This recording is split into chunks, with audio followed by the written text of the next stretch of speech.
Hello friends, మేమైతే ట్యాంకులు తవ్వుతున్నామండి ఈరోజు మా పెద్దన్నతోని. మీరు చూడండి ఎంత లోతుగా మేమైతే తవ్వేము, అయినా ట్యాంకులు దొరకలేదు. ఇగో కొన్ని ట్యాంకులు ఇక్కడ, కొన్ని ట్యాంకులు ఇక్కడ అలా ఉన్నాయి. ఇంకా చిన్న చిన్న ముక్కలు అయితే బాగా దొరుకుతున్నాయి.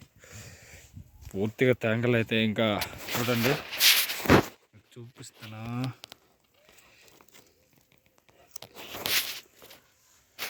లోపల ట్యాంకులు ఎలాగున్నాయో మా పెద్దన్న తవ్వుతున్నాడు, చూడవచ్చు.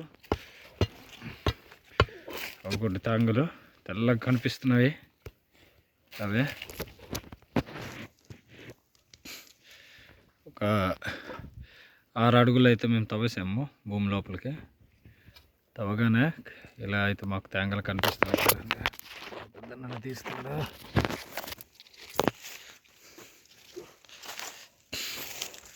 చూడండి ఫ్రెండ్స్, మీరు ఈ ట్యాంకులు ఏం ట్యాంకులు అంటారో మీరు కామెంట్స్ అయితే మీరు చెప్పండి. మాకైతే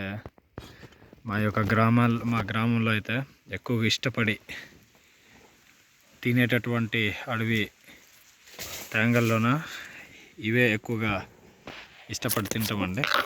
మా పూర్వీకులు కూడా ఇటువంటి ట్యాంకులు తినే చాలా బలం పొందేవారు. మరి ప్రత్యేకించి మేమైతే మా చిన్ననాటి నుంచి ఇవే తింటూ ఉంటున్నాం. ఇవి ఎంత టేస్టీగా ఉంటాయంటే చాలా టేస్టీగా ఉంటాయి. అందుకోసమనే మేమైతే మా ఊరు పక్కన చిన్న కొండపైన ఈ ట్యాంకులు తీగ మేము చూసాము. అందుకోసమనే వచ్చి తవ్వడానికి అయితే మేము వచ్చాము. చూడండి ట్యాంకుల తీగ ఇదిగోండి, ఇలా ఉన్నాయి. మరి మేము ఇప్పటికే అరౌండ్ 4 గంటలు అవుతుంది మేము తవ్వి అయితే మీరు చూడొచ్చు. 4 గంటల పాటు తవ్వుతున్నాము, అయినా ఇంత ట్యాంకులు దొరకలేదు. ఇంకా ఉన్నాయి ట్యాంకులు, మీరు చూడండి. మీరు నచ్చితే